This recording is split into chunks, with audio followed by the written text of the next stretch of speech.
शुक्रिया, thank you so much. Holi के बाद तमाम सारे लोग रंग में रंगे हुए और रंग में खिले हुए नजर आ रहे हैं। बहुत बहुत शुक्रिया, सबको बहुत बहुत शुभकामनाएं, बहुत बहुत आनंद हो जी। रंग तो वैसे सबके पास होते हैं, सब रंगे हुए हैं और सब दिख रहे हैं। यहाँ पे वो रंगे वाला रंगे नहीं है, यहाँ रंगे वाले सब अच्छे लोग हैं, लेकिन रंग का भी एक रंग होता है और वो जब कई जगह दिखता है तो समझ में आता है कि उत्तर किधर है, दक्षिण किधर है, भाषा क्या है, विवाद क्या है, नेता क्या है और उजला और उथला क्या है, सब नजर आता है। बहुत बहुत शुक्रिया। कहां से आना हुआ भैया? मैं दीपक झा सर, पालम से आया हूँ सर। पालम से आए? शुक्रवार को भी आया था, वो थर्सडे को भी आया था, फ्राइडे को भी आया था, बट आपका शो नहीं हुआ था, इसलिए सैटरडे को भी आया। उस दिन क्या था, बरसाना चला गया मैं, तो बरसाने की होली दिखा दी मैंने, तो बरसाना चला गया वहां पे। बहुत बहुत शुक्रिया, थैंक यू। आप कहां से आई? मैं तो मधुबनी बिहार से। गजब है भाई, मधुबनी बिहार से। फर्स्ट बार आपको देख रही हूँ सामने, मैं बहुत खुश हूँ। बहुत अच्छा। यकीन मानिए अब ये तो नहीं तय हो सकता कौन ज्यादा खुश है, लेकिन सच तो ये है, मैं भी बहुत खुश हूँ। Thank you so much. बढ़िया ना कहते तब भी चलता भैया। हाँ बहुत अच्छा, बहुत बहुत शुक्रिया, थैंक यू सो मच। कहाँ से आना हुआ आपका? आप कहाँ से आई? मैं जम्मू से हूँ। जम्मू से? अरे वाह, बहुत अच्छी बात है, जम्मू से आई है। कैसे आना हुआ दिल्ली? रिलेटिव्स के घर आई हूँ। बहुत अच्छा, बहुत बहुत शुक्रिया। मैम आप कहाँ से हैं? द्वारिका से। मैं सब द्वारका नई दिल्ली। हाँ द्वारिका, मैं समझ गया, वो वाली द्वारिका नहीं, वो वाला द्वारिका नहीं, वहां वाली द्वारिका में चले गए तो लोग बुलाते ही रहे, आओ आओ आओ, कृष्ण आए ही नहीं। फिर खैर आप ये वाली द्वारिका में हैं, बहुत बहुत शुभकामनाएं आपको, बहुत मंगल कामनाएं। कहाँ से आना हुआ? दिल्ली रोहिणी से। रोहिणी से? वाह क्या बात है, कोई द्वारिका से है, कोई रोहिणी से है। बहुत बहुत शुक्रिया। आज का जो तारतम्य है, जो बातचीत का सिलसिला है, वो मैं रखता हूं। वैसे तो मैं रखने को तो कोई बात ऐसी रख सकता हूं मुरुगन साहब की, जो उन्होंने दक्षिण के मंत्री हैं, तो तुरंत ही अभी आपके अंदर हलचल पैदा हो जाएगी, लेकिन मेरा काम वो नहीं है। मेरा काम यह है कि जो विवाद हैं वो हल्के हों और बहुत शांत हो सारा चीज। रखने को तो विवाद उन्होंने कह दिया, उत्तर भारत में ये होता है, ऐसा ऐसा होता है, मैं ये नहीं कहूंगा। अरे भाई कोई यहां बच्चा पैदा करने की मशीन थोड़ी ना है, हम भी उतने ही पढ़े लिखे हैं जितने आप पढ़े लिखे हैं, लेकिन मैं वो नहीं बात कहता। मैं ये बात कुछ और रखता हूं। मुख्यमंत्री हैं, डेप्यूटी चीफ मिनिस्टर हैं कल्याण जी, उन्होंने एक बात कही, आंध्रा के, उन्होंने एक बात कही, मैं उसको रखता हूं। उन्होंने कहा कि पुष्पा देखी किसने? अरे हाँ हाँ हाँ, और दिखाओ झुकेगा नहीं। हाँ जी, झुकेगा नहीं साला। पुष्पा देखी, पुष्पा डब भी हुई। मैं वही बात कहता हूं जो आपके समझ में आती है। तमिल हो, तेलुगु हो, कन्नड़ हो, मलयाली हो, कोई फिल्म हो, उसका यहां पे हम सारे लोग रसास्वादन करते हैं, बड़ी आनंद लेते हैं उस फिल्म का, बहुत अच्छा लगता है हमको। और यहां की फिल्में वहां भी जाती हैं। कोई विवाद है सर? कोई विवाद है? ऐसा हुआ कि हमें ये नहीं समझ में आ रहा, ये नहीं समझ में आ रहा, कुछ ऐसा लगा आपको? ऐसा कोई विवाद? कहां से आना हुआ? महाराष्ट्र से। लेकिन आप सोचिए कोई चिन्ह हो और वो चिन्ह ऐसा हो जो बजट के लिए रखा जाता हो, है ना, और वो बजट का चिन्ह जो हम सारे लोगों को लगे कि अच्छा हाँ ये आधिकारिक तौर पर है, हाँ जी ये गलत है, वो बदल दिया गया। मैं आ जाऊंगा, आप लोग बड़े जागरूक लोग हैं। तो वो भी संभल जाएंगे। हाँ जब संभल गया इस बार, वो भी संभल जाएंगे। भैया बहुत और गंभीर बात कर रहे हैं, सब मामला जरा थोड़ा गंभीर वाला मामला है। संभलने की बात नहीं, मैं थोड़ा गंभीर वाली बात कह रहा हूं। 26 में तमिलनाडु में चुनाव होने हैं, बिहार में भी होने हैं। 26 में तमिलनाडु में चुनाव होने, सियासत अभी से गर्म होना शुरू हो गई है। और उत्तर और भारत का जैसे चक्कर यह है कि उन्होंने कहा कि ये जो त्रिभाषा है, मैंने भाषा पे बात की थी, त्रिभाषा एक फार्मूला है जो नई शिक्षा नीति में रखा गया। हालांकि उस पर चर्चा बहुत 48 और 49 से चर्चा राधाकृष्ण कमेटी से है, कोठारी कमीशन है, सब नया करिकुलम में जो आया 2005 में, उस पर भी कोई मामला नहीं था। लेकिन ना तो वो रुपए का वो जो चिन्ह है वो बदला गया। पिछली बार जब बजट हुआ तमिलनाडु में, स्थिर हो जाइए, लेकिन इस बार बदल दिया गया। भाषा का विवाद चल रहा है, हिंदी का विरोध। देखिए भाई, मैं एक बात तो जानता हूं कि अगर आज आप मुझसे पूछे, मैंने उस दिन एक नया शब्द बताया था तमिल का, और मैंने कहा था वनक्कम, हेलो, वनक्कम माने तमिल में होता है हेलो, है नहीं। और आज मैंने एक शब्द ढूंढ खोजा, थिरु, श्री, है ना, श्री श्री। तो आपका नाम क्या है? श्री प्रताप। श्री प्रसाद। तो प्रताप, तो थिरु श्री प्रसाद, थिरु माने श्री। तो कोई विवाद नहीं है, तमिल सेंटर खुले, शिक्षा के लोग पढ़ें, तमिल अच्छा है, कन्नड़ पढ़ें बहुत अच्छा है, जितनी भाषाएं आपको आती हों वो सब पढ़ें, डोगरी आप बोले, हम डोगरी बोले, अच्छा लगेगा, कोई दिक्कत नहीं है। लेकिन प्रॉब्लम क्या, त्रिभाषा फॉर्मूला ये है कि लोगों ने कहा कि एक अंग्रेजी हो गई, 5वीं तक पढ़ने का बात है, सिर्फ 5वीं तक, और उसके आगे का मामला तो आगे का है, नहीं शिक्षा नीति में।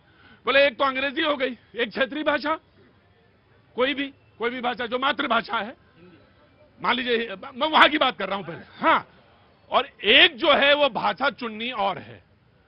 बस यहीं पे समस्या है। उन्होंने कहा कि आप हिंदी में थोप रहे हैं, हिंदी हम पर थोप रहे हैं। अब सवाल यह है कि नई भाषा, जो नई शिक्षा नीति, उसमें कहीं लिखा नहीं है, कहीं कुछ नहीं लिखा कि आपको हिंदी पढ़ना अनिवार्य है, लेकिन विरोध है। और विरोध है इस बात का, और काफी बड़ा विरोध है कि वो रुपए का चिन्ह ही बदल गया। यहां तक बात आ गई, मंत्री ने यहां तक कह दिया कि आप लोग तो ये फला फला करते हैं, हमारे यहां तो ये नहीं है, हमने तो अपनी जनसंख्या कंट्रोल कर ली। एक्चुअली में बात ये नहीं है, बात दरअसल और गंभीर है, डिलिमिटेशन होना है, यानी अब जो संसद की सीटें हैं वो बढ़नी है। अब वो उन्होंने कहा कि मैंने जनसंख्या कंट्रोल कर ली दक्षिण में, आप लोग नहीं कर पाए। एक तो मसला यह है कि दक्षिण की सीटें कम हो जाएंगी, उनको लगता है, जबकि ऐसा होगा या नहीं, ऐसा भी बात आ रही है। लेकिन हाँ, वो कहते हैं कि आपने जनसंख्या कंट्रोल नहीं की, हमने कंट्रोल कर ली। एक मसला यह भी है, और यह बड़ा मसला है, वो भाषा से भी जुड़ता है, और भाषा से जुड़ के कहीं दूर विवाद पैदा करता है, और वो लगता है कि हम ही हैं, हमारी कल्चर है। अरे बताइए, निम्बार्क रामानुजाचार्य, रामानंदाचार्य ये गए तो क्या कोई विवाद था, या उनकी भाषा को लेकर, या कोई बात? वो जो सीधे बात कह रहे थे हमें समझ में आ रही थी, और वो जो हम जो कह रहे थे वो उन्हें समझ में आ रही थी। हाँ बेटा, तुम्हारे पास तो मुझे मालूम है, तुम तो इस समय बहुत गहरे उतरे हुए हो। नशा कोई भी हो, अगर ये वाला हो तो ज्यादा अच्छा है। अब ये मैंने तो भूमिका बना रख दी, जो मेहमान है बातचीत करेंगे। आज सवाल ये है कि हम कितने सहज होकर बातों को कर सकते हैं, सहज होकर। कोई विवाद नहीं है, किसी का विवाद नहीं, हम सीखना चाहते हैं, हम पढ़ना चाहते हैं, कोई विवाद नहीं। और ऐसा भी नहीं है कि हम सिर्फ कहें कि हिंदी वाले हम करें ही ना कुछ, हिंदी वालों को भी करना कुछ चाहिए, बोलना चाहिए, और ये बहुत बोलना चाहिए कि हाँ ठीक है, हम सहज हैं। लेकिन वो ये कहते हैं कि आप बड़ी आसानी से 3 वाला फॉर्मूला जब आपको उत्तर भारत में लगता है तो बड़ी आसानी से आप चालाकी से निकल जाते हैं। बोले कैसे? बोले एक हिंदी हो गई मातृभाषा, एक आपके बच्चे ने पढ़ ली इंग्लिश, और तीसरी आप ले लेते हैं संस्कृत, और बच जाते हैं। विरोध एक्चुअली में हिंदी का भी नहीं है, विरोध कहीं बहुत गहरे संस्कृत का भी है, और यहीं पर बात आके अटकती है। आखिर क्यों विरोध है, किस लिए विरोध है? हालांकि एक बहुत लंबी परंपरा है, 60 के दशक से वो आंदोलन, या इतना समय नहीं जो मैं समझाऊं, और नई पीढ़ी को तो ये बताना है कि बस वो प्रेम का मामला है। कहां से आना हुआ? यहीं से, दिल्ली से। दिल्ली से? कितना, क्या उम्र? नहीं, यही नहीं, दिल्ली। नहीं, क्या उम्र? 6 महीना। अरे ज्यादा देर में पानी लाओ, बस 2 पानी दो, और ज्यादा देर गर्मी में ना खड़ा करो, धूप है।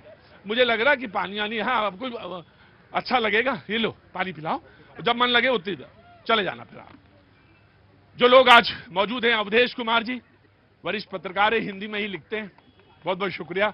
राहुल लाल जी पत्रकार हैं, अंग्रेजी में भी लिखते हैं, बहुत बहुत शुक्रिया, thank you so much. Doctor Rajesh Paswan साहब हमारे शो में अक्सर आते हैं, आज इनका ही मुद्दा है, जेएनयू के एसोसिएट प्रोफेसर हैं, हिंदी पढ़ाते हैं, पूरी देश दुनिया से इंटरेक्शन होता है, वो हमारे साथ मौजूद हैं, बहुत बहुत शुक्रिया।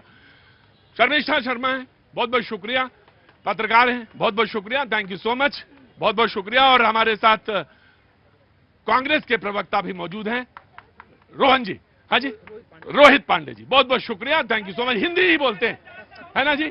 कन्याकुमारी तक भारत एक है। हाँ? अगर किसी ने भारत के रुपए के लोगों को चेंज किया है किसी पॉलिटिशियन तो ये गलत है। भारत के रुपए को अगर आहर से किसी ने लोगों को बनाया है हमारे वित्त मंत्री ने, तो वो सही है। अगर किसी अरे बिहार के वित्त मंत्री ने नहीं बनाया है, भारत की बात कर रहा हूं। भारत के वो बनाया जाए।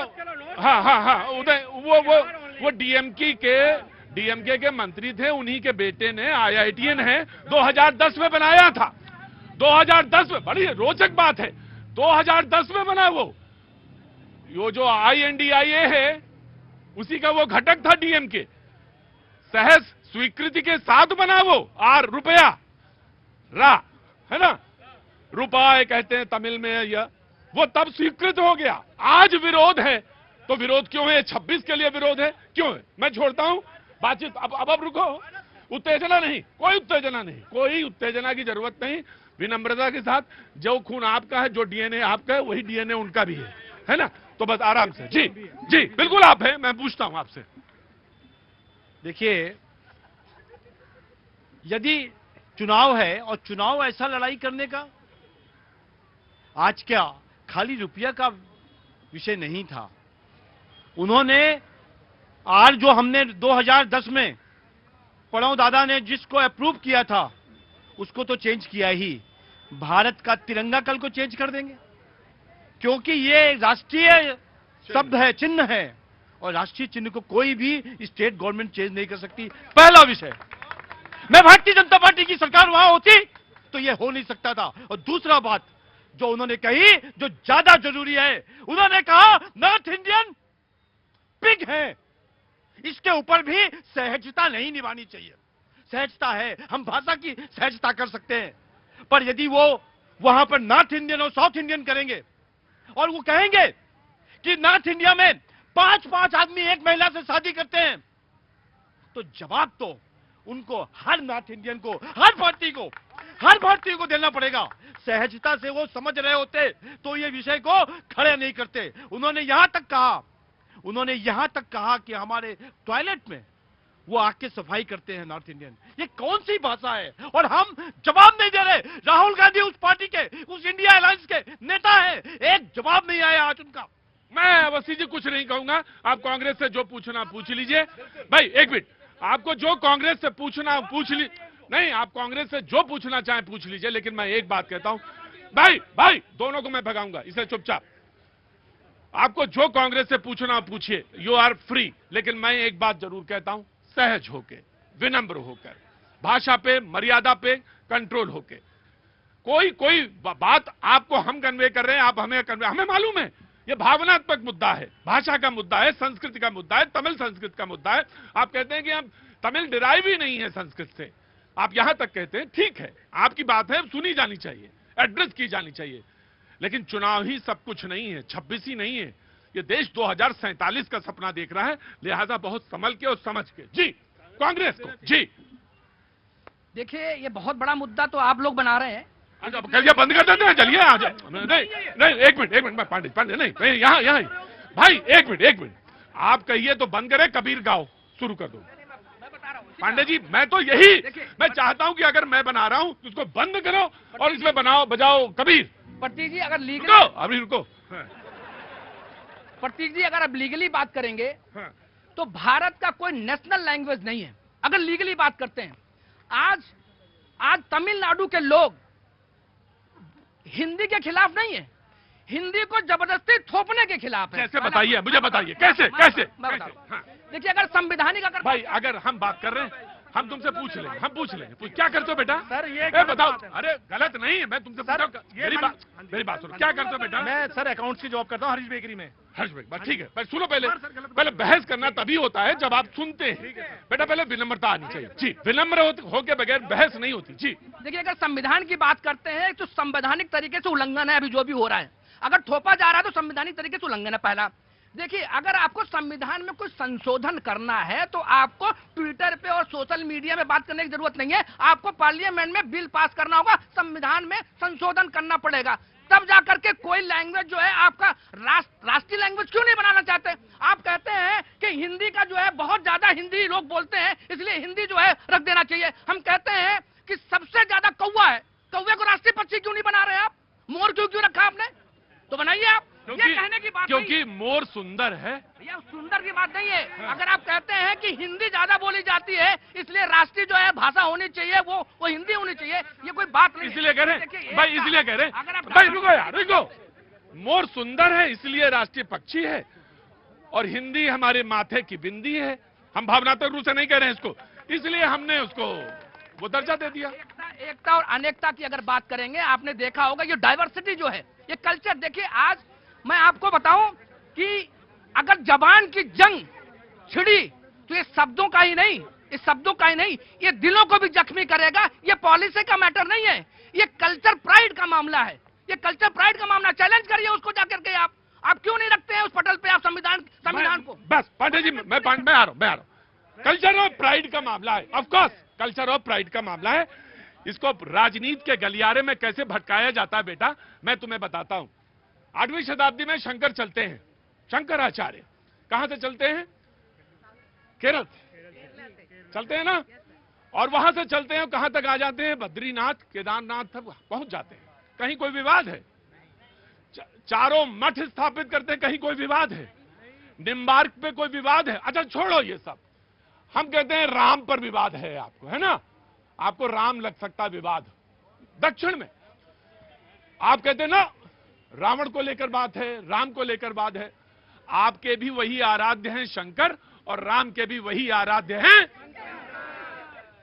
बताओ कहां कल्चर पे नहीं विवाद है, तुम्हारी राजनीति में विवाद है। आओ आओ। संशोधन हुआ कब हुआ आपको पता है? ये बाई लैंग्वेज की बात क्यों कर गई? बाई लैंग्वेज की बात क्यों गई? तमिलनाडु को दिया, हिंदी को- तमिलनाडु कहता है कि मैं थ्री फार्मूला नहीं लूंगा, मेरे यहाँ एक्सेप्टेंस है टू फार्मूला का। प्रोरेगेटिव है। केंद्र सरकार किसी राज्य सरकार को बाध्य नहीं कर सकती है। समवर्ती सूची मान लिया। कौन सा कल्चर आपको निभाना है, कौन से कल्चर का पालन करना है, कौन सी संस्कृति रखनी है, कौन सी भाषा का यूज करना है, ये केंद्र सरकार जो है राज्य सरकार को बाध्य नहीं कर सकती है। ये कानून में लिखा है। मैं ये चाहता हूं कि आपका कांग्रेस का स्टैंड इस पर क्या है? कांग्रेस का स्टैंड है कि कोई ये याद रखना, साथ में जले तुम भी हो। देखिए बात चलने की नहीं है। देखिए लैंग्वेज की लड़ाई आज से नहीं है प्रतीक जी, बहुत सालों से है। ये बहुत सालों से है। ये आज राज्य बढ़ गए, राज्य बढ़ आपने गए। देखा होगा कि अगर भाषाओं पे अगर देखा जाए तो श्रीलंका बर्बाद हो गया, इतनी बड़ी युद्ध से झेला हो। लेकिन अगर आप ये कोई माहौल क्रिएट करना चाहते हैं जिससे बात नहीं बनेगी, देखिए राजनीतिक कौन माहौल बनाना है? पॉलिटिकल प्रेशर डाल करके किसी पे नहीं डाल सकते आप सिर्फ आपको हिंदी आती है तो आप हिंदी करने लगे। जिनको हिंदी नहीं आती उनसे जाके पूछिए आप। राइट। स्टालिन का जो वहां के मुख्यमंत्री, उनका भी पक्ष रखा जाना चाहिए, और वो पासवान साहब की तरफ मुखातिब। वो ये कहते हैं हिंदी ने न सिर्फ दबाया है, बहुत सारी लैंग्वेजेस को दबा दिया, जैसे भोजपुरी, अवधी, बुंदेलखंडी, इनको दबाया है। और वो पक्ष रखने वाले ये भी कहते हैं कि वो आपकी आसानी इसलिए हो जाता है त्रिभाषा फॉर्मूला आपके यहाँ उत्तर भारत में, कि एक तो संस्कृत पढ़ा देते हैं बच्चों को, तो और संस्कृत की सगी बहन है हिंदी। पासवान साहब मुस्कुरा देंगे, संस्कृत सगी बहन है या वहां से डिराइव है या कैसी बनी हिंदी, इस पर ये मुझसे ज्यादा आधिकारिक तौर पे जेएनयू के प्रोफेसर हैं। लेकिन वो कहने वाले कह देते हैं और समझने वाले समझ जाते हैं, और राजनीतिक गलियारों में क्या होता है ये हम सारे लोग जानते हैं। BJP will reply and then the experts will come. देखिए एनईपी पढ़ के नहीं आए, वहां पर किसी भी स्टेट एनईपी मतलब नई शिक्षा नीति, हाँ, न्यू एजुकेशन पॉलिसी, हाँ। उसमें साफ साफ कहा गया है कि 5वीं क्लास तक के बच्चे के लिए एक इंग्लिश, एक उनका स्टेट सब्जेक्ट और एक तीसरा सब्जेक्ट भी होना चाहिए, जिसमें उन्होंने हिंदी स्पेसिफाइड नहीं किया है। आज 76% रुक जाइए, 76% भारत के लोग 76% भारत के लोग हिंदी बोल सकते हैं, 90% लोग हिंदी समझ सकते हैं, तो भारत की राष्ट्रभाषा क्यों नहीं होनी चाहिए? देखो भैया, ये मान के चलना कि ये प्रोग्राम हम चेन्नई में कर रहे हैं, दिल्ली में नहीं कर रहे हैं। ना, मजा तो तब है जब हम चेन्नई पे करें, और करेंगे चेन्नई भी करेंगे, ठीक है, of course you will reply. बात का जवाब दे रहा हूं। अमित शाह जी ने कहा है कि अगर इस फॉर्मूले को नहीं अपनाओगे तो एजुकेशन फंड बंद कर दे। क्या बात करते हो आप? एजुकेशन फंड बंद कर देंगे आप अपनी लैंग्वेज को थोपने के लिए कि सिर्फ आपको अंग्रेजी आती है, हिंदी आती है और आपको गुजराती आती है, तो आपको गुजराती सभी को आना चाहिए। तो उन्होंने तो गुजराती को तो नहीं कहा। मोदी जी और अमित जी, ये गुजराती हिंदी सब अपने पास रखिए। जिनको हिंदी नहीं आती है, गुजराती नहीं आती है, उनको भी उनके लिए भी कुछ करिए। देखिए, जब उन्होंने कहा, आज का सेंटेंस है कि नॉर्थ इंडिया में 5 पुरुष एक महिला से शादी करते हैं, वो पिग हैं, तो आपके अरे ये छोड़ दो यार, छोड़ दो ये मसला। सुनिए, मेरी बात सुनिए। हाँ, सुनेंगे एक बार इनको तो, इनके कांग्रेस को, राहुल गांधी को एक तो स्टेटमेंट लिखना चाहिए था कि गलत बोले। अरे जब इन्होंने तब नहीं बोला जब सनातन को डेंगू बोल दिया, तो ये आप क्यों बोलेंगे? तो इसलिए इनको जवाब देना चाहिए कि ये नॉर्थ इंडिया ने जवाब देना चाहिए। जवाब मैं अवस्थी जी, मैं आपसे सिर्फ एक बात कर रहा हूँ। जनता एग्री नहीं है, ठीक है, कहना चाहिए। मैं ऐसा कह रहा हूँ, जनता बहुत बोली होती है, छोटे छोटे बच्चे होते हैं, भावनाएं होती हैं, सीखने की उम्र होती है, भाषा तो ऐसे ही है, संस्कार ऐसे ही है। हम यो शब्दों को इस्तेमाल ना करें। मुझे मालूम है, मैं आज का प्रोग्राम वहीं से शुरू कर सकता था, मैंने नहीं किया जानबूझ के, क्योंकि मुझे खाई भरने का इंतजाम बताओ, ये ना बताओ, खाई भरने का इंतजाम बताओ। मैं आ गया कि कांग्रेस को स्टेटमेंट देना चाहिए था कि हम इन स्टेटमेंट से उनके साथ एग्री नहीं है। छोटा सा स्टेटमेंट नहीं दिया गया, क्योंकि वहां पे उनके साथ में जुड़े हुए हैं, इंडिया अलायंस में है, ये मजबूरी है इनकी कि हम स्टेटमेंट। मैं आ गया। मैं आज तो समाजवादी पार्टी को देख रहा हूं कि होती तो अच्छा होता। मुलायम सिंह तो उनसे बड़ा तो हिंदी का समर्थक मैंने देखा ही नहीं। आज वो होते तो बहुत अच्छा होता, यहाँ पे बात होती। जी, मैं आपसे जान, क्या नाम है आपका? भाई साहब, मेरा नाम सीमा शर्मा है। सीमा शर्मा जी। अरे बेटा, बाबू सीमा जी, कहाँ से आना हुआ? भाई साहब, आपको बहुत बहुत मुबारक। मैं आपको रोज टीवी पर देखती हूँ भैया जी। हाँ। और मैं कहना चाहती हूँ सिर्फ एक बात। बेटा मेरे बच्चे, अरे मम्मी जी। हाँ जी। जी, मैं एक बात कहना चाहती हूँ कि हम भारत देश को कब तक जाति, कब तक भाषाएं, कब तक उत्तर से हम उत्तर वाले, हम दक्षिण वाले, हम पूरब वाले, हम पश्चिम वाले, कब तक ये हिंदू है, मुसलमान है, सिख है, ईसाई है, कब तक ये पैसे वाला है, कब तक ये धनवान है, कब तक ये गरीब है? क्या कुंभ में किसी को देखा गया? क्या कुंभ में नहीं आए? क्या कुंभ में दक्षिण भारत के लोग नहीं आए? क्या उनको निकाला गया? क्या उनसे ये पूछा गया ऑटो वाले ने कि आप तमिल बोलते हैं, आपको हिंदी नहीं आती, तो हम आपको ऑटो में नहीं बैठाएंगे? नहीं ना। तो इस देश को एक भारत और सुंदर रहने दीजिए, ना कि जाति और धर्म पर बहन क्या काम करती? जी, मेरे पिताजी टीचर हैं, मैं राजस्थान से हूँ, मेरी शादी दिल्ली में हुई है, मेरी ये 2 बेटियां हैं। अच्छा, और आप इन दोनों को भविष्य संभाल रही हैं? मैं हिंदी से बीएड टीचर हूँ और ये मेरे हस्बैंड है, इंजीनियर हैं। बहुत इंजीनियर साहब, बहुत शुभकामनाएं। ऐसे देखिए, एक साधारण से परिवार से, साधारण मतलब हम जन सामान्य जैसे आप हैं वैसे हम हैं, खड़े हैं और सहजता से समझा गए कि कुंभ में क्या, जब डुबकी लगा रहे थे और डुबकी लगा के जब बाहर निकले तो क्या ऑटो वाले ने ये पूछा आपसे कि आप तमिलियन हैं? और अगर उसने तमिल में बोला होगा तो ऑटो वाला ये समझ गया होगा कि इनको जो है स्टेशन जाना है, नहा चुके हैं ये। ठीक, कब तक बटते रहेंगे? जी, ऑफ कोर्स। देखिए, जो यहाँ पे तमाम चर्चा चल रही है, महत्वपूर्ण चीज ये है कि त्रिभाषा फॉर्मूला कोई पहली बार नहीं आई है इतिहास में। ऑफ कोर्स 1968 में जो है कि प्रथम जो है कि उसमें शिक्षा नीति आती, कोठारी त्रिभाषा फॉर्मूला रहा। ठीक। फिर उसके बाद जो है कि 1986 का शिक्षा नीति हम लोग देखते हैं, उसमें भी त्रिभाषा फॉर्मूला है। लेकिन जब ये अभी जो 2020 की नई शिक्षा नीति आई है, और यहाँ पे देखिए तमिलनाडु को लेकर विरोध रहा। अभी देखिए कांग्रेस के ऊपर काफी हमले भारतीय जनता पार्टी के प्रतिनिधि ने किया। कांग्रेस ने त्रिभाषा फॉर्मूला कर्नाटक में लागू किया है, कांग्रेस ने लागू किया है, हिमाचल प्रदेश में लागू किया है। तो कांग्रेस के ऊपर तो यह आरोप हम नहीं लगा सकते हैं कि कांग्रेस कम से कम भाषाई आधार पर भेदभाव या बांटने का काम कर रही है। जहां उनके राज्य हैं वहां पे इस फॉर्मूला को माना जा रहा है, इसको स्वीकार किया जा रहा है। सबसे महत्वपूर्ण चीज जो बीजेपी के प्रतिनिधि ने उठाया कि रुपये का प्रतीक चिन्ह 2010 में बना था, केंद्र में उसमें मनमोहन सिंह की सरकार थी और वहां पे डीएमके थे, उसको लागू हुआ वो। लेकिन आज 15 वर्षों बाद 2025 में यह स्थितियां क्यों आ गई कि आप केंद्र में है, उस राज्य को समझाने की आपकी जिम्मेवारी थी, आप विफल हो रहे हैं। आप तो कृषि कानून में किसानों को समझाने में विफल हो कैसे बात कर रहे हैं आप? आप कल को कहें कि नहीं मैं ये रुपए से ये वाला चिन्ह हटाना चाहता हूं, क्योंकि ये चिन्ह हमें अच्छा नहीं लग रहा। ये चीजें दिखा रही है कि केंद्र और राज्य के बीच में तनाव की स्थिति कैसी बनी हुई है। तो आप घर तोड़ने की बात कर देंगे? मैं घर तोड़ने की बात नहीं कर रहा हूँ, ऐसी स्थितियां नहीं बननी चाहिए। देखिए एक मैं स्टेटमेंट दे रहा हूँ, हमेशा से नहीं भाई ठीक है तिरंगा हटा देंगे क्या उनकी? नहीं, अरे नहीं, एक सेकंड मेरा 2 लाइन में मैं बोल दूं। आप हमेशा से केंद्र सरकार की पॉलिसी रही 60 के दशक में जब नेहरू जी थे, इस प्रकार की जो पॉलिसीज होगी वो केवल और केवल सलाहकारी होंगी। यहां तक कि जब 2014 में स्मृति ईरानी जी उस शिक्षा मंत्री थे, तब भी कहा गया था कि जो इस प्रकार की पॉलिसीज है वो सलाहकारी रहेंगी। लेकिन अब कहा जा रहा है कि समग्र शिक्षा अभियान के 2152 करोड़ रुपए वो रोके जाएंगे। तो ये देखिए, हमारे तक दबाव बना के आप नई चीजों को समझा सकते हैं। इस प्रकार के मामलों में एक संवाद की स्थिति होनी चाहिए, संवादहीनता की स्थिति नहीं होनी चाहिए। ये मैं मानता हूँ, संवाद होना चाहिए, संवादहीनता नहीं होनी चाहिए। जी पहले बोलना चाहती, मैं इनको देना चाहती, बोलिए जी, संवाद कब तक चलेगा? आगे। कब तक चलेगा? जब नहीं, देश जब तक स्थिति सामान्य नहीं हो जाए तब तक संवाद चले। कितने दशक चलेगा? कितने दशक चलेगा प्रतीक जी? ये संवाद कोई नया है क्या? ये पहली बार हो रहा है? तब से संवाद ही चल रहा है, लेकिन इस पर अभी तक समाधान आया ही नहीं। ये नॉर्थ साउथ डिवाइड कैसे खत्म होगा? कब खत्म होगा? उनको लगता है कि उनकी, देखिए मैं नब्ज पे हाथ रख रहा हूँ, राजनीति का वो भाषा तक एक है लेवल और उससे ऊपर का दूसरा लेवल है। उन्हें लगता है कि उनकी सीटें कम हो जाएंगी, और इस पर मुझे मालूम है अवधेश जी भी बोलने वाले इसी पर। जी, मैं सीटों की बात पर बाद में आऊंगी प्रतीक जी। बात अगर तमिल भाषा की है, जो चिंता जताई जा रही है कि हिंदी ने जो नॉर्थ की कुछ भाषाओं को खत्म कर दिया, तो फिर पहले चिंता आप कीजिए अंग्रेजी से। उसने दुनिया भर में कितनी भाषाओं को खत्म कर दिया।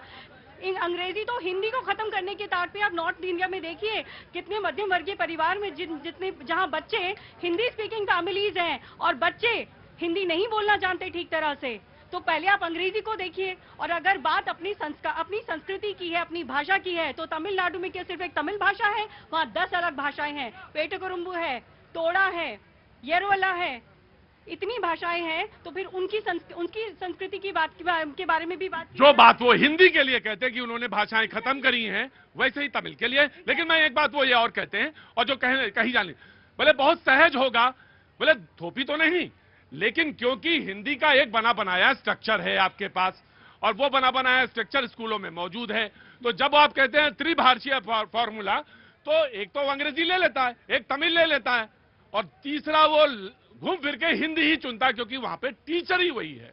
तो ये वो ये कहते हैं, इस तरह से हिंदी आप डायरेक्टली इनडायरेक्टली मेरे ऊपर ले आते हैं।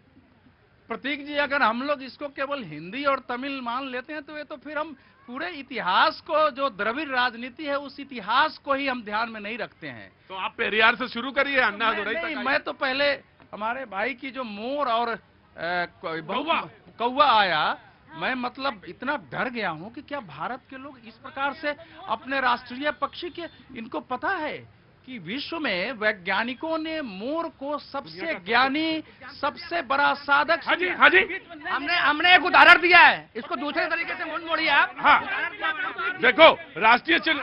प्रतीक जी, ऐसा है नहीं, मैं बीच बीच में अगर बोलूंगा मैं भी उठ सकता था बीच में, और ईश्वर ने ऐसा है मैं 5000 लोगों के बीच बिना माइक के भाषण देता। नहीं, आप दे सकते हैं। 12 वर्ष की उम्र, आप जयप्रकाश आंदोलन से निकले आदमी। 12 वर्ष की उम्र से काम कर रहा हूं, लेकिन एक अच्छा विषय, देखिए मोर ज्ञान की देवी सरस्वती जी की सवारी है, श्री कृष्ण के मुकुट पर लगा हुआ मोर है। और सुनिए, अरे भाई सुनिए, ये बोलना बहुत जरूरी है। आपने टॉपिक छेड़ा है कि मोर हमारा राष्ट्र, यही तो हमारे देश के ज्ञान की बात है। तमिल और हिंदी वहीं से आया है।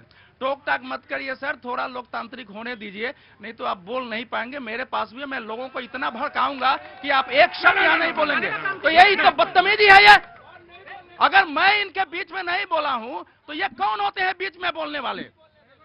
अगर इनको इस भारत के विरुद्ध में जो एक द्रविड़ चीज पैदा की गई है उसको दिल्ली में रोकना है, तो इनको तो घर से निकलना मुश्किल हो जाएगा। अगर द्रविड़ में कोई राजनीति के नाम पर हिंदी का विरोध करके और भारत का विरोध, सनातन का विरोध करता है, तो आप समस्या पैदा कीजिए कि उत्तर के लोग अगर खड़े हो जाएंगे तो क्या स्थिति देश की पैदा होगी। इसलिए मैं इनको सावधान करता हूं, ऐसे ना बोला करें। अवधेश जी, ये मकसद नहीं है आपका मकसद यह है? मकसद नहीं है, मैं सावधानियां तो, लेकिन मैं आपसे भी आग्रह करूंगा कि जैसे तमिलों का गुस्सा हम टीवी पर दिखाते हैं ना, आप अपने कार्यक्रम में उनके बयान से जो लोगों के अंदर थोड़ा क्रोध है उसको प्रकट कर लेने दीजिए। नहीं सर, मैं नहीं दिखाऊंगा। नहीं नहीं नहीं नहीं नहीं सुनिए सुनिए सुनिए, उसका कोई खराब मैसेज नहीं होता। अब आते हैं विषय पर, सुनिए सुनिए, अब मेरे पास जिम्मेदारी है, मुझे विषय पर आते हैं, सुनिए। आप बोलिए। द्रविड़ों के नेता ईवी रामास्वामी पेरियार थे ना, उन्होंने तमिल भाषा के बारे में क्या मुझे मालूम है सर, वो मत पढ़िए मत पढ़िए। आप बिल्कुल एकदम बिल्कुल एकदम घंटाक्रम पे आइए। कि जिस व्यक्ति ने तमिल को दुनिया की सबसे गंदी भाषा कहा, उस आदमी ने तमिल भाषा को लेकर आंदोलन शुरू किया, उसी ने ही द्रविड़ नाम से राजनीति की, उसने पार्टी बनाई, उसने भेद किया और उस पर आज खड़े होने की कोशिश फिर दोबारा हो रही है। भाषा हमारे यहाँ भाव की अभिव्यक्ति है। अब किस भाषा में बोलते हैं ये भारतीय संस्कृति में मायने ही नहीं रखा है। और जो द्रविड़ है वो ब्राह्मण शब्द का है, पंच द्रविड़ वेदों में शब्दों का वर्णन है। चोल राजा तमिल थे, उसमें आप पढ़िए, अहना नुरु पूर्णा रुणु मनियकम, सब में वेदों का वर्णन है। वेद के अनुसार शंकराचार्य ने अपने को द्रविड़ शिशु कहा है, केरल के थे। जो आप रामानुजाचार्य के बारे में कह रहे थे, 63 आरंभिक वैष्णव के संत जो थे, जिसको नयनार कहा जाता है, वो तमिलनाडु से आए और रामानुजम के वैष्णव अयोध्या से लेकर चारों तरफ लोग मानने वाले हैं। 12 अलवर जो है शैव के संत वहीं से निकले। भारतीय संस्कृति का इतना महान केंद्र, लेकिन समस्या कहां पैदा हुई है? राजनीति। एक बहन ने अभी कहा कि कुंभ, अब इस महाकुंभ ने संपूर्ण विराट में हिंदुओं का एक जो विराट स्वरूप प्रकट किया है कि भाई हम तो बड़ा भेद करते थे, इसमें तो सब आके डुबकी लगा रहे हैं। भाषा का भेद नहीं, इसमें मजहब का भेद नहीं, इसमें धनी गरीब कोई जाति का भेद नहीं। अगर ऐसे भारत ठीक से खड़ा हो गया तो विश्व में दूसरा देशों को इसको फॉलो करना पड़ेगा, इसी के रास्ते पर हमको चलना पड़ेगा, इसको बाधित करना जरूरी है। हम तो जाति उति के नाम पर बांटते रहे। तो ये भय केवल बाहर ही नहीं हुआ है, दुनिया में अध्ययन हो रहा है कि ऐसा क्या है कि भाई एक्सीडेंट भी हो गया, लेकिन एक डुबकी लगाने के लिए 3-3 दिन लोग सड़कों पर खड़े हैं। और एक केवल बंगाल से 4,500 बसें रोज आ रही हैं, तमिलनाडु से ट्रेन में जगह नहीं मिल रही है लोगों को। ये चक्कर क्या है? तो ये जो कुंभ से, उसके पहले अयोध्या से, जो वाराणसी में वर्ष में 22-24 करोड़ लोग जा रहे हैं, सुनिए, अयोध्या में लोग छोटे शहर में 16 करोड़ जा रहे हैं। इससे देश और दुनिया में अच्छे लोग तो खुश हैं कि भैया तो बड़ा अच्छा हो रहा है, लेकिन एक भयभीत होने वाले लोग हैं। और जब प्रधानमंत्री अयोध्या में रामलला के प्राण प्रतिष्ठा के पहले, सुनिए ना, जब वहां जाते हैं कि तमिल में भी राम जी थे, इस मंदिर में राम जी थे, और सच निकलता है तो एक भय पैदा होता है। अब सुनिए, पहले इस सरकार ने 2021 में आने के बाद पहले एक राज्य का राज्य गान घोषित किया कि राष्ट्रगान नहीं रहेगा, किसी को पता है 2021 में। और जब राज्यपाल जब भाषण देने गए, जब राष्ट्रगान वहां नहीं हुआ, राज्यपाल ने कहा फिर मैं भाषण नहीं दूंगा, मैं मुख्यमंत्री को कहता हूं, अध्यक्ष को अनुमति देता हूं कि पहले राष्ट्रगान बजाइए, उसके बाद मेरा भाषण होगा। तमिलनाडु की विधानसभा में राष्ट्रगान नहीं बजाया गया, राज्यपाल वहां से निकल के चले गए।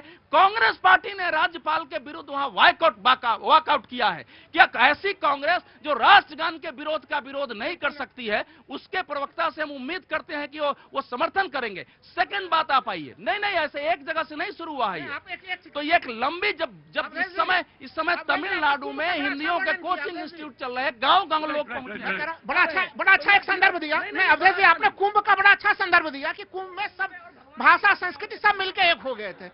फिर मैं कह रहा हूं कि धर्मेंद्र प्रधान जी को इतने कठोर और अशब्द जैसे शब्दों का प्रयोग करने की जरूरत है भाई? धर्मेंद्र प्रधान उड़िया भाषी है, प्रधानमंत्री गुजराती भाषी है, गृह मंत्री गुजराती भाषी है, समझने की फेर है, वो उड़िया भाषी है। धर्मेंद्र प्रधान उड़िया भाषी है, हिंदी भाषी नहीं है। केंद्र सरकार की जिम्मेवारी सभी लोगों को सभी भाषा। मैं आया। आज तो पढ़े लिखे लोगों की बात हो रही है, और सबसे ज्यादा भाषा तो तुम्हारे से इंटरेक्शन। तो ऑटो वाले तमिल भी बैठे, आंध्रा वाला भी बैठे। तो तमिल तो समझ में आती नहीं होगी तुम्हें? तमिल आती है? थोड़ी समझ में आती है, वड़क्कम जैसे गजब गुरु।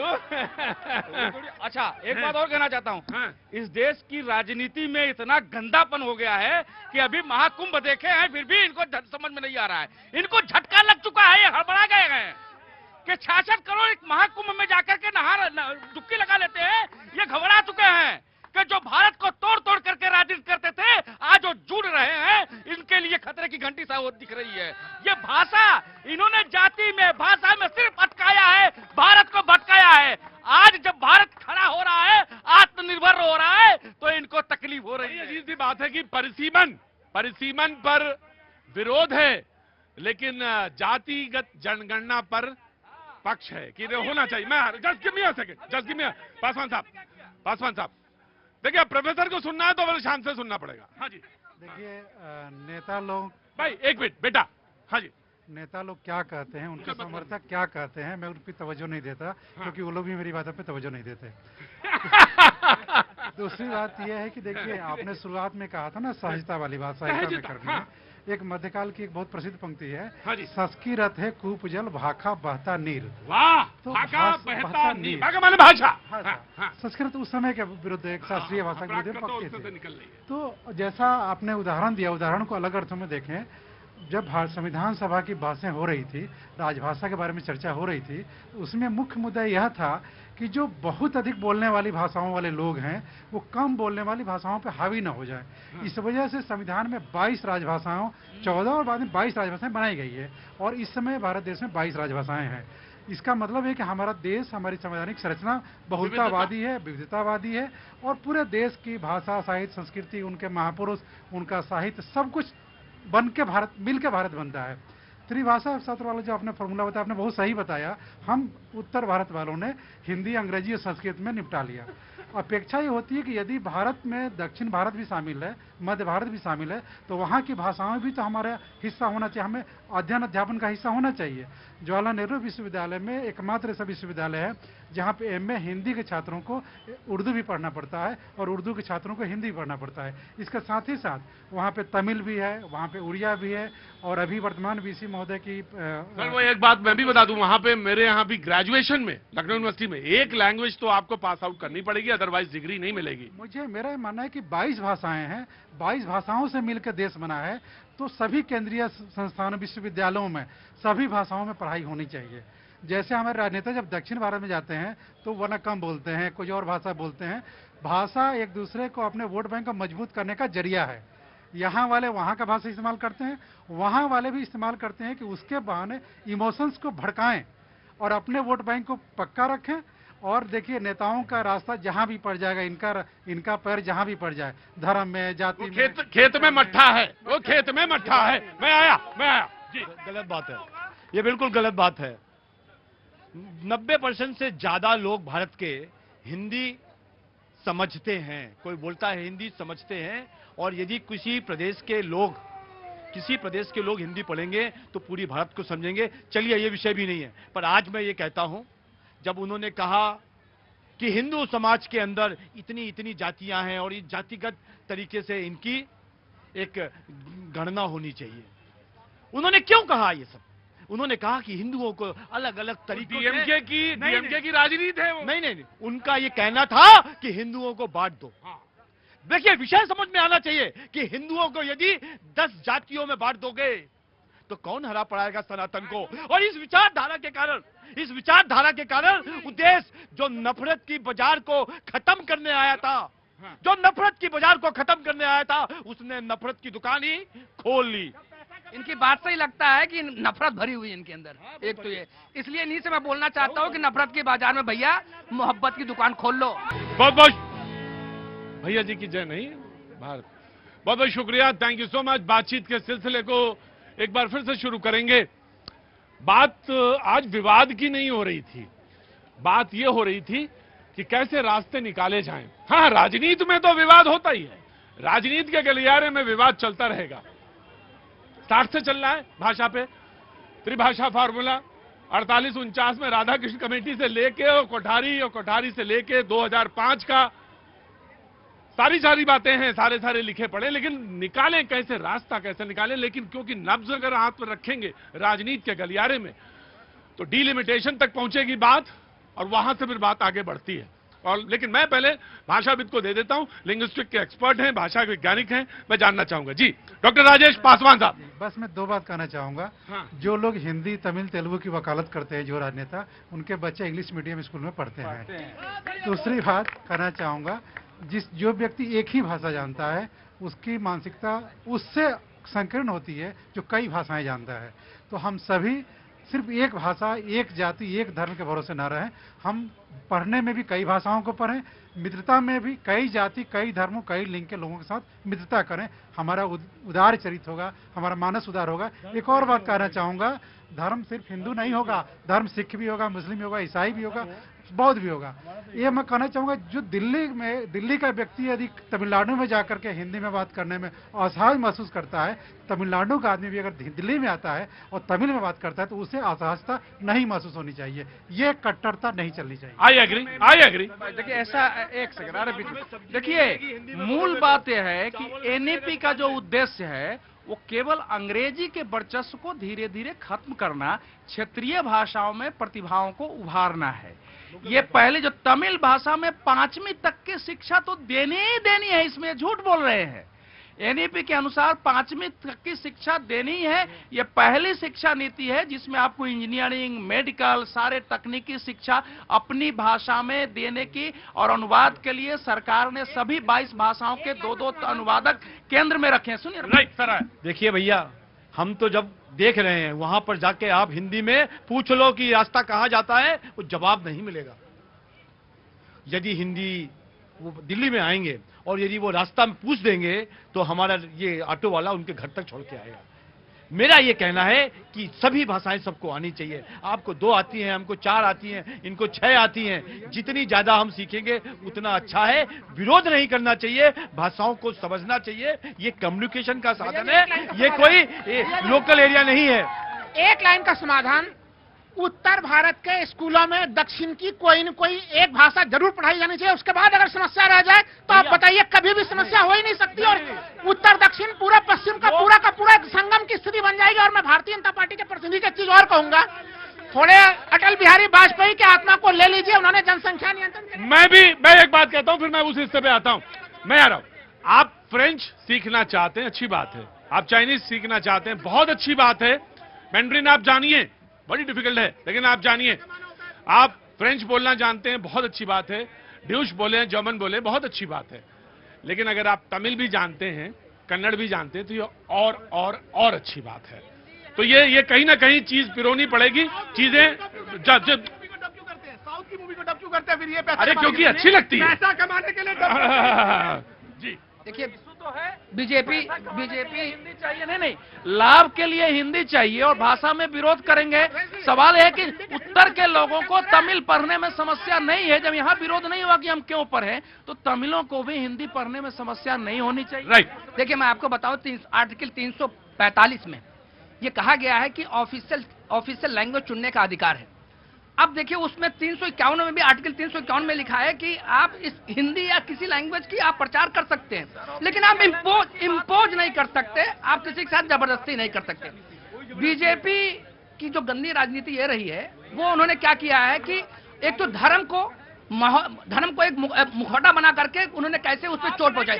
अब इन्होंने संस्कृति पे, जो एक कल्चर है, संस्कृति पे चोट पहुंचा रहे हैं। संस्कृति पे चोट पहुंचाने, चिकमगलुरु में क्या किया कर्नाटक में हमने, जहाँ 40% मुस्लिम थे, वहां पर बोला इनको उर्दू भाषा सीखने की जरूरत है, उनको उर्दू का देने का इन्होंने टेंडर भी दे दिया और उनको उर्दू सिखाओ। ये कांग्रेस तुष्टिकरण की राजनीति करने वाली, इसको ये खाली इसके चेहरे जो है ना, एक रावण जो होता है ना, हमें फ्रेंच, स्पेनिश सिखाने में कोई दिक्कत नहीं है, लेकिन सियासत हिंदी भाषा पे क्यों हो रही है? वहाँ के एमपी एमएलए यहाँ आके हिंदी में बात करते हैं, उनको गर्व महसूस होता है।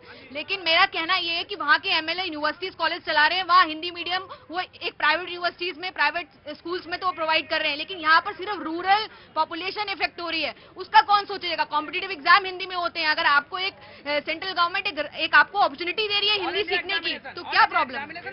राइट। प्रतीक जी, भाषा चुनने का अधिकार तो है राज्य को, तो क्या करेंसी सिंबल चुनने का भी अधिकार है? इस पर कांग्रेस कोई जवाब दे। वो क्यों नहीं बोल रहे इस पर? अब इनका जो आगे का वो रुपए वाला सवाल पूछा है इन्होंने। देखिए, अब ये जो यही लोग हैं जब संविधान खत्म करने की बात करते हैं, तो यही लोग हैं, इन्हीं की वजह से लोग जो है सुप्रीम कोर्ट का दरवाजा खटखटाते हैं। और मैं आज बता दूं, अगर रास्ता दिखा रहे हैं कि आप जा सकते हैं वहां पे, अगर ये रुकेंगे नहीं ना, तो इसके लिए जुडिशियल जो चैलेंजेस है वो बढ़ेगा और लोग कोर्ट कचहरी में जाएंगे और सुप्रीम कोर्ट का दरवाजा खटखटाएंगे।